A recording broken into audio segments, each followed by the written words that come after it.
Hello friends, good morning. કેમ છો બધા? મજામાં? જય શ્રી કૃષ્ણ. તો આજે હું છૂટું બનાવીશ, ગુજરાતીઓનું પ્રિય એવા છૂટા દાળ ભાત. તો છૂટું બનાવવા માટે મેં આ ભાત લઈ લીધા છે. મેં 2 કપ ભાત લઈને મેં પલાળી દીધા છે. હવે આપણે દાળ બનાવવા માટે હું તુવરની દાળ લઈ લઈશ અને એ પલાળીશ. પલાળી લીધા છે. જુઓ, અહીંયા મેં તુવરની દાળ લઈ લીધી છે. તુવરની દાળ પણ મેં 2 કપ લીધી છે અને એને આપણે પલળવા મૂકી દઈશું. એને અડધો કલાક પલાળીશું એટલે જ્યારે આપણે બનાવીશું ત્યારે એકદમ સરસ બનશે. તો દાળ પલળે ત્યાં સુધી હવે હું બીજી કામની તૈયારીઓ કરી દઉં. આપણે કઢી બનાવવા માટે મેં આ છાશ લઈ લીધી છે. અમૂલની છાશ છે, તમે જોઈ શકો છો. તો હવે હું એ ખોલીને એની અંદર બધું મિક્સ કરી દઈશ.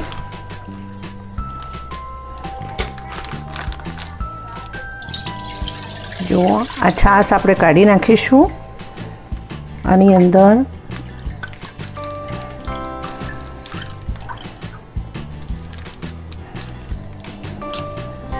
હવે એની અંદર મેં આ 1 કપ જેટલું બેસન લઈ લીધું છે.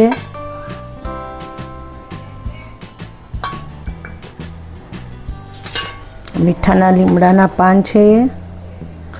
મીઠા લીમડાના પાન છે જે મેં સારી રીતે ધોઈ લીધા છે. હવે એને હું આની અંદર જ નાખી દઈશ. વઘારમાં નાખીએ તો લીમડાના પાન એકદમ સિકુડ જાય છે, એકદમ કરમાઈ જાય છે. એટલે હું આની અંદર જ નાખી દઈશ અને મિક્સ કરી દઈશ.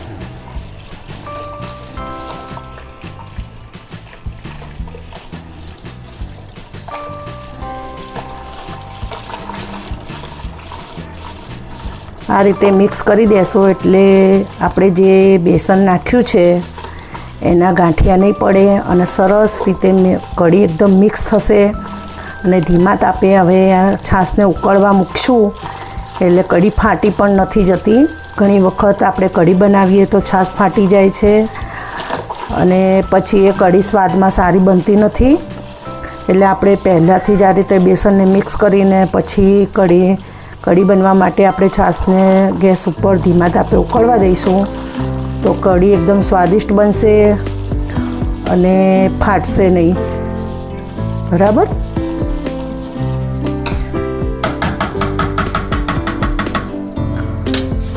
હવે આ કઢીને હું ગેસ ઉપર મૂકી દઈશ અને મરચાંને ઝીણા સમારી. આ મેં પહેલાં આપણે ભાત પલાળેલા છૂટું બનાવવા માટે, એ ભાત બનાવવા માટે હવે આપણે આધણ મૂકી દઈશું. જુઓ, આપણે આધણ મૂકી દીધું છે. હવે આધણ થાય ત્યાં સુધી આપણે આ મરચાંને ઝીણા ઝીણા કટ કરી દઈશું.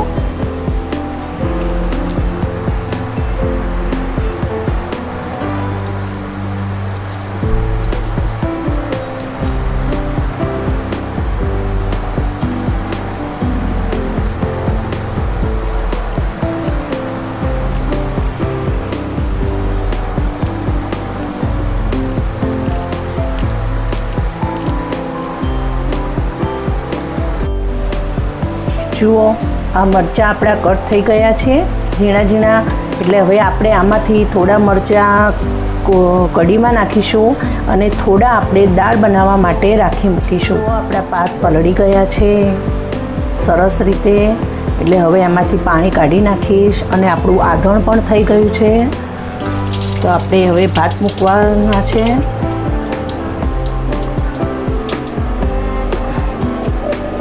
આ રીતે ભાતને પલાળીને કરીશું એટલે ભાત એકદમ સરસ ખીલા થશે, એકદમ છૂટા ભાત બનશે.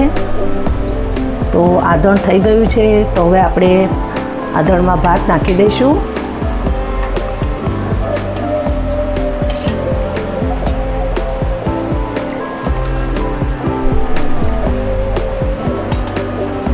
હવે ભાતમાં થોડું મીઠું પણ ઉમેરી દઈશું. દાળ વઘારવા માટે કરીશું.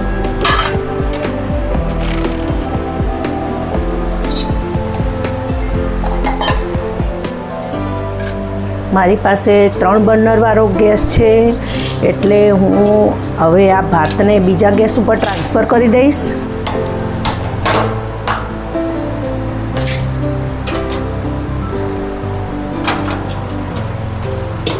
અને અહીંયા આપણે દાળ વઘારીશું. આ ગેસ ઉપર આપણે દાળ વઘારીશું. અને જુઓ, મેં ભાતને ટ્રાન્સફર કરી દીધા છે બીજા બર્નર ઉપર, અને એક બર્નર ઉપર કઢી થઈ રહી છે તૈયાર.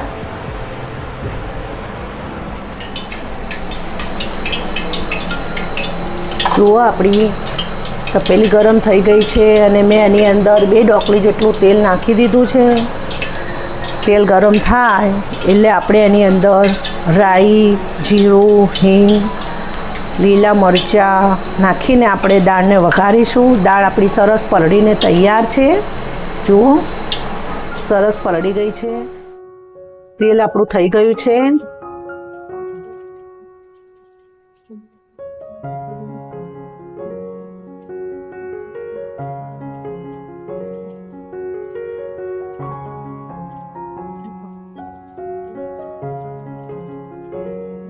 આ હિંગ છે,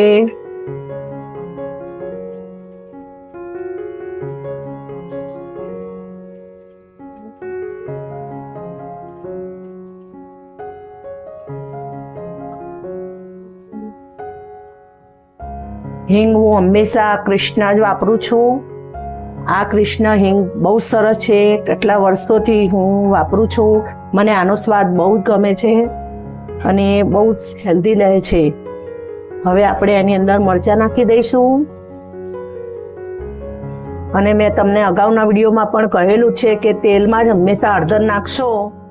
જુઓ, હળદરને મેં તેલમાં જ નાખી દીધી છે. અને હવે હું આ દાળ નાખી દઈશ. દાળ થોડી નાખશો પહેલા.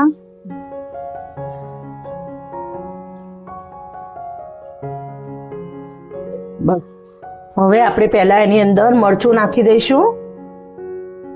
મરચું સ્વાદ પ્રમાણે નાખશો. તમને તીખું ભાવે કે માપનું ભાવે, મીડિયમ ભાવે, તો એ પ્રમાણે મેં અડધી ચમચી મરચું લઈ લીધું છે.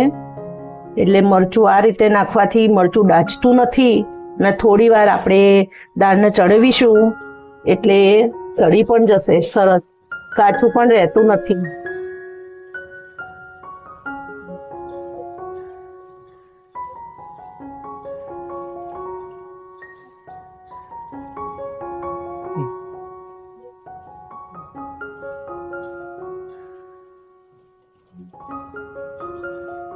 જો હવે આ વધેલી દાળ પણ આપણે મિક્સ કરી દઈશું એની અંદર.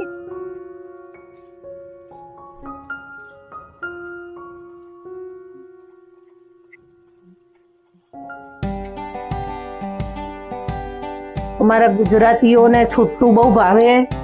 તમને એમ થતું હશે કે છૂટું એટલે શું વળી? તો છૂટું એટલે જેમ કે પેલા સાદા દાળ ભાતમાં અમે આ તુવરની દાળને લિક્વિડ ટાઈપ દાળ બનાવીએ. આની અંદર લિક્વિડ દાળ નથી બનતી. આ કોરી દાળ જ બને છે. હવે આપણે આની અંદર જો સરસ રીતે વઘારી દીધી છે મેં. હવે આપણે આની અંદર અડધા ગ્લાસ જેટલું પાણી નાખીશું. દાળ પહેલેથી જ આપણે પલાળી દીધી છે એટલે સરસ રીતે પલળીને તૈયાર થઈ ગઈ છે. અને ખૂબ જ ઓછા પાણીમાં હવે ચડી પણ જશે. બરાબર.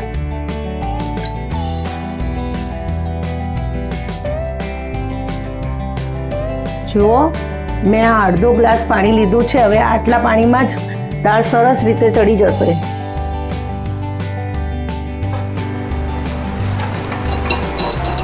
દાળને હવે આપણે જુઓ થોડીક વાર ઉકાળીને પછી ગેસ ધીમો કરી દઈશું. આ બાજુ આપણા ભાત થઈ રહ્યા છે અને આ બાજુ આપણી કઢી પણ સરસ રીતે ઉકળી રહી છે. જુઓ, સરસ જાડી કઢી થઈ છે અને છાશ બિલકુલ ફાટી નથી. એટલે બેસન હંમેશા પહેલાં જ મિક્સ કરી દેવાનું. જુઓ, ખાસ અને મેન ઇન્ગ્રીડિયન્ટ્સ તો હું ભૂલી જ ગઈ છું. જુઓ, એ બદલ સોરી.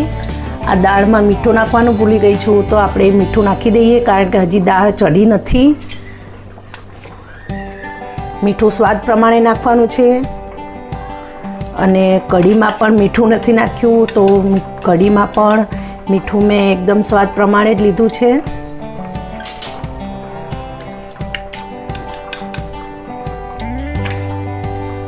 કઢીમાં ઉકળતી વખતે હવે આપણે થોડો ગોળ પણ મિક્સ કરી દઈશું કારણ કે છૂટા દાળ ભાતમાં મીઠી કઢી જ સારી લાગે છે. કઢીમાં કઢીમાં નાખવા માટે મેં આ દેશી ગોળ લઈ લીધો છે. એ અંદાજે લગભગ 40 ગ્રામ જેટલો હશે, 30 થી 40 ગ્રામ. પણ તમારે સ્વાદ ચાખી લેવાનો. મીઠી તમારે જેટલી જોઈતી હોય એ પ્રમાણે કઢીને મીઠી બનાવવાની છે.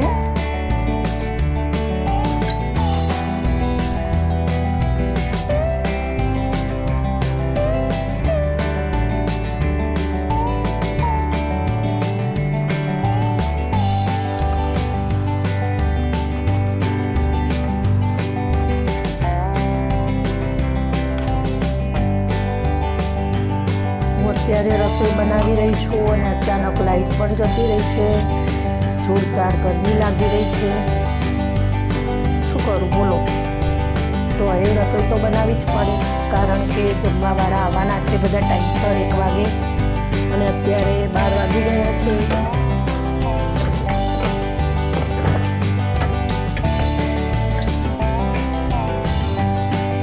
હવે હું ફટાફટ રોટલીનો લોટ બાંધી દઈશ. તાળને વચ્ચે વચ્ચે હું ચેક કરું છું.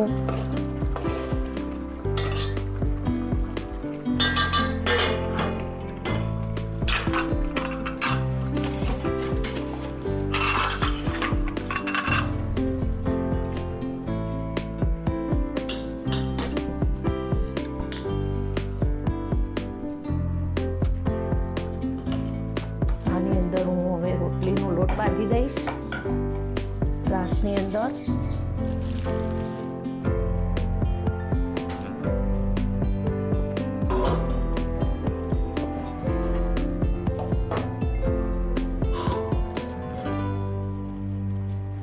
રોટલી અમારા ઘરમાં ફક્ત 2 જ ખાય છે બધા.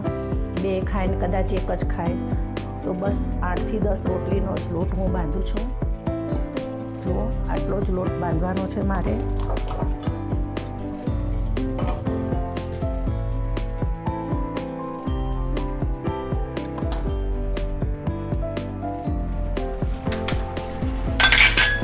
લોટ બાંધવાનો છે. હવે લોટમાં પણ હું થોડું મીઠું ઉમેરી દઈશ. આટલું જ લીધું છે મેં, એકદમ 5 ચમચી જેટલું. અને સહેજ નાખું છું.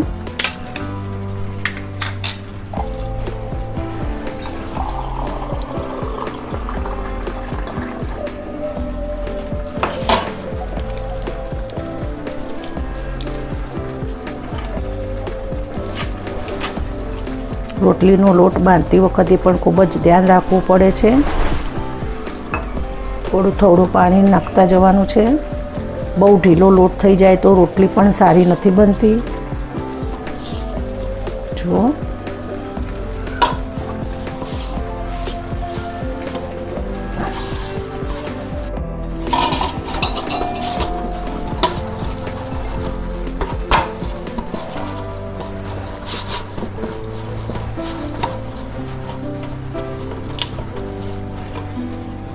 લોટ તૈયાર છે. જો સરસ બંધાઈ ગયો છે. હવે થોડુંક પાણી લઈને આપણે એને થોડીક વાર 10 થી 15 મિનિટ સેટ થવા રાખીશું.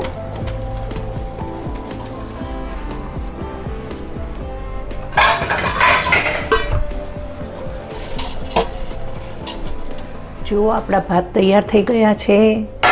હવે આપણે એને ઢાંકીને મૂકી દઈશું. હવે આપણે કઢીનો વઘાર કરી દઈશું. કઢીને વઘારવા માટે મેં શુદ્ધ ગાયનું ઘી લીધું છે.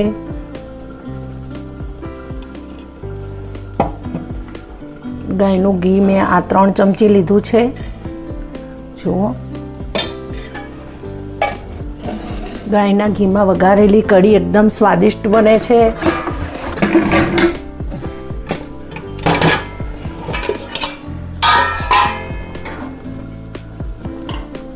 કઢીમાં હંમેશા 2 કે 3 લવિંગ નાખશો એટલે કઢીનો સ્વાદ એકદમ સરસ આવશે. અને મીઠા લીમડાના પાન તો આપણે નાખી દીધા છે કઢી ઉકળવામાં જ, એટલે આપણે નહીં નાખીએ તો ચાલશે. અંદર પણ છાશમાં જ ઉકળી જાય છે, એટલે એકદમ એનો સ્વાદ અંદર કઢીમાં સરસ રીતે મિક્સ થઈ જાય છે. જો આપણું ઘી તૈયાર થઈ ગયું છે. હવે આપણે એની અંદર થોડીક રાઈ નાખીશું. રાઈ ફૂટી જાય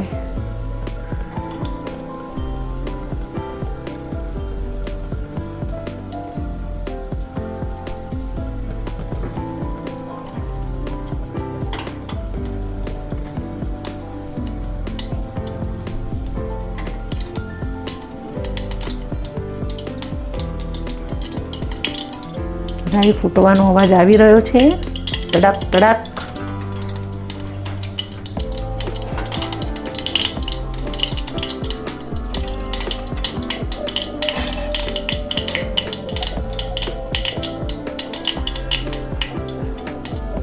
રાઈ ફૂટી ગઈ છે. હવે આપણે એની અંદર જીરું એડ કરીશું. પછી આપણે આ મેં લીધા છે 4 લવિંગ લીધા છે, એ નાખી દઈશું. પછી થોડી હિંગ નાખી દઈશું. જુઓ, હિંગ જેટલી વધારે હશે એનો સ્વાદ સારો આવશે. અને આ વખતે જ થોડી હળદર પણ નાખી દઈશું. કઢીનો કલર પીળો હશે તો બહુ સરસ લાગશે. ઘણા લોકોને સફેદ કઢી પણ ભાવતી જ હોય છે, પણ અમારે અહીંયા મારી ફેમિલીમાં બધાને પીળી જ કઢી ભાવે છે.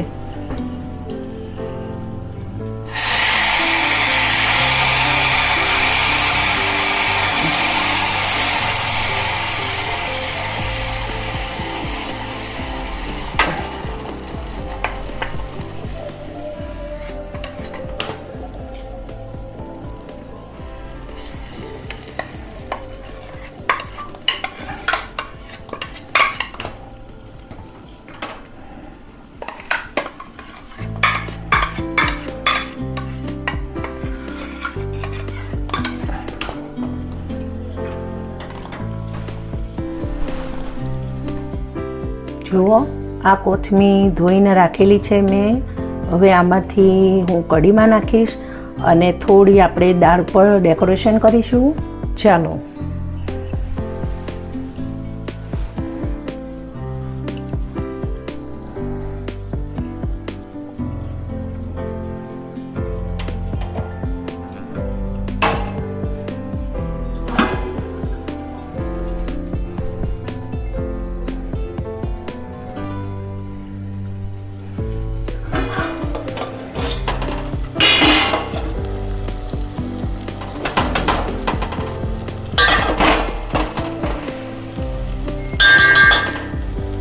દાળ આપણી સરસ થઈ ગઈ છે. આ કોથમીર એની ઉપર સજાવી લઈશ. હવે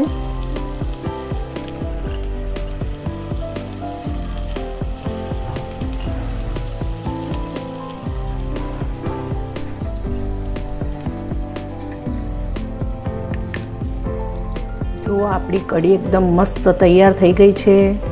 અને આ બાજુ છૂટી દાળ પણ તૈયાર થઈ ગઈ છે.